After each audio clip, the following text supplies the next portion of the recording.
Let me now make a few final comments about the housing market.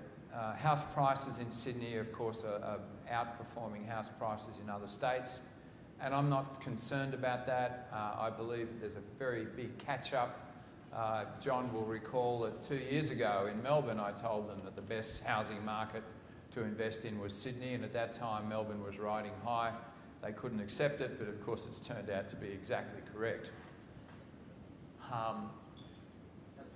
And do we believe that housing is overvalued? I think the way to look at that is to compare prices with income growth. And if we look at the Sydney market, prices and incomes over the last 12 years have grown at around about the same pace. So that doesn't tell me that I've got an overvalued market. If I look across the nation, I probably think that the one market that's overvalued is the Victorian market. But apart from that, I don't really think the Australian housing market shows any evidence of a bubble or any evidence of an imbalance. However, where will house prices go from here? The red line there looks at the pace of house price appreciation. So when the line's falling, it means prices are moving at a slower pace. If it goes below the black line, prices are actually falling. And what you see there is that the grey areas refer to when they're raising rates. But what you see is that to get house price appreciation to really lose momentum, you have to raise interest rates. As I said, interest rates are not going to, in my forecast, they're not going to go up for another year. In the market's forecast, they're not going to go up until 2017. So I find it difficult to believe that we're going to see a major crash in house prices, even in the overvalued markets like Melbourne. So our forecast is that with another year of rates on hold, house price appreciation will remain very attractive. Once we start to see rates rising, that'll slow down the appreciation. I wouldn't expect to see prices falling until the mortgage rate gets up to about 6%, which is about 1% above its current level. That would have prices falling around the end of 2016. But it will be a response to interest rate hikes, not any other factors such as overvaluation. The one thing the Reserve Bank is worried about is investor housing, and as you can see, New South Wales is leading the way there. And why wouldn't it lead the way? Because when you look at the value proposition for investors in this market at the moment, it's pretty convincing. The dotted line there is the mortgage rate. The black line there is the rental yield in Sydney, the gross rental yield in Sydney. The grey area is the last time we had an investor property boom.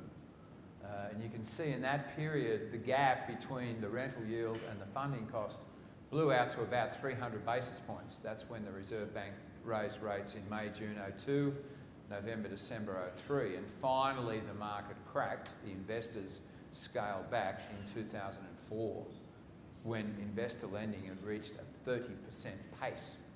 At the moment, given where the markets are priced, investors can lock away their 3 to 5 year funding cost at around 5%, which is pretty close to the current residential yield, and be very comfortable. So in my view, we're going to see an ongoing lift in investor participation in housing. The Reserve Bank wants to try and stop that. They will be introducing a range of macro-prudential policies between now and the end of the year. But the policies that were introduced, say, in New Zealand, where they restricted loan-to-valuation ratios, will not be used here because the New Zealand experiment meant that all it did was to constrain first home buyers because they're the ones with the high LVRs. The investors actually have low LVRs because they're using equity in other assets, particularly other properties, to participate. So they can't stop them that way. They might stop them by increasing interest rate buffers. So they might say, you can only lend money on the basis of the fact that they can support the loan not at 5%, but at, say, 8%. But even under those scenarios, investors are still in pretty good shape.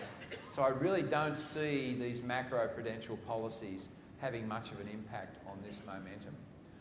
Obviously, what we can't be confident about is this shock that we've seen in global markets. Will that mean that property market confidence will disappear as well? It should not, given that the rental yields are doing better than interest rates, and with interest rates falling now, that'll continue to mean rental yields are performing better than interest rates.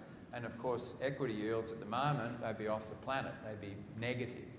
So I expect that we'll continue to see a pretty strong support for the property market, particularly in Sydney, over the course of the next 12 months. And if I'm wrong on interest rates, then it'll just be party time.